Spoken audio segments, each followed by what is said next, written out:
En France, le Premier ministre François Bayrou a engagé la responsabilité de son gouvernement sur le budget et sur la première partie du budget de la sécurité sociale. C'est l'article 49.3 de la Constitution qui le permet.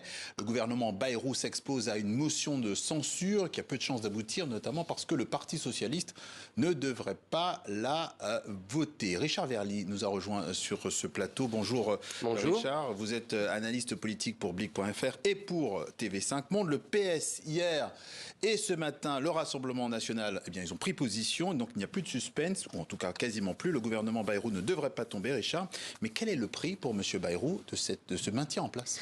Le prix, c'est d'abord un budget qui n'est pas du tout à la hauteur des besoins de la France en termes de restructuration. Parce que je rappelle que quand même, le déficit public sera à la fin de cette année de 5,4%. La dette, elle est supérieure à 3 300 milliards d'euros. Donc il faut à tout prix arrêter l'hémorragie des dépenses publiques, et ça, ce budget ne va pas le faire. Au contraire, François Bayrou a fait un certain nombre de concessions sociales. Il a considérablement diminué le montant des économies réalisées par rapport au projet qui était celui de Michel Barnier. Donc voilà le prix que François Bayrou fait payer en quelque sorte au pays pour réussir à décrocher les socialistes du nouveau Front populaire. Mais le paradoxe, c'est que beaucoup de Français attendaient ça. Ils n'étaient pas prêts à subir une cure d'austérité. Et donc, finalement, François Bayrou est en train de tricoter une voie centrale, un compromis, maille par maille. Je rappelle qu'il y a la conférence sociale sur les retraites qui a lieu en ce moment.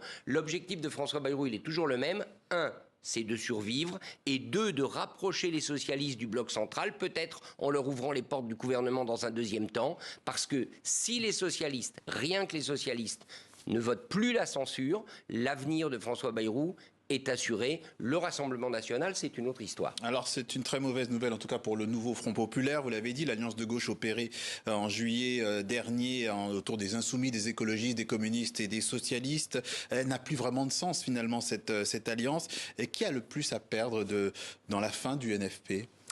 Mais je crois que il faut redire une chose, c'est que d'abord en France, il y a toujours eu cette tradition d'une gauche en général divisée, longtemps ça a été entre socialistes et communistes, et qui se retrouve, qui se réunit pour certaines échéances électorales. C'est ce que le nouveau Front populaire avait réussi à faire pour les législatives provoquées par la dissolution d'Emmanuel Macron, et ça avait plutôt marché, puisque je rappelle que le nouveau Front populaire était arrivé de justesse en tête des élections législatives. La difficulté, c'est que maintenant les socialistes ne veulent plus rester aux côtés de la gauche radicale, ils jouent la stabilité, ils veulent apparaître comme un parti de gouvernement, même s'il ne participe pas à ce gouvernement de François Bayrou. Et toute la question est de savoir, est-ce qu'à un moment donné, et la prochaine échéance, ce sera les municipales de 2026, sur la base, ville par ville, des besoins, la gauche se réunira.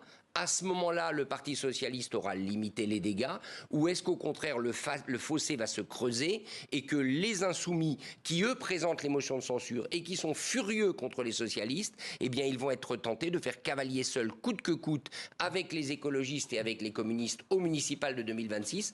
Petit indicateur, ce qui s'est passé ce dimanche, à Villeneuve-Saint-Georges, en banlieue parisienne, Louis Boyard, député insoumis, tentait de prendre la mairie. Il n'a pas réussi. C'est la droite qui l'a emporté. Pourquoi ? Parce que les électeurs modérés, y compris du centre-gauche, n'ont pas voté pour lui. La dynamique, effectivement, est un petit peu mauvaise pour la gauche de ce point de vue. Précision, Richard Verly en plateau, analyse politique pour Blick.fr. Merci à vous.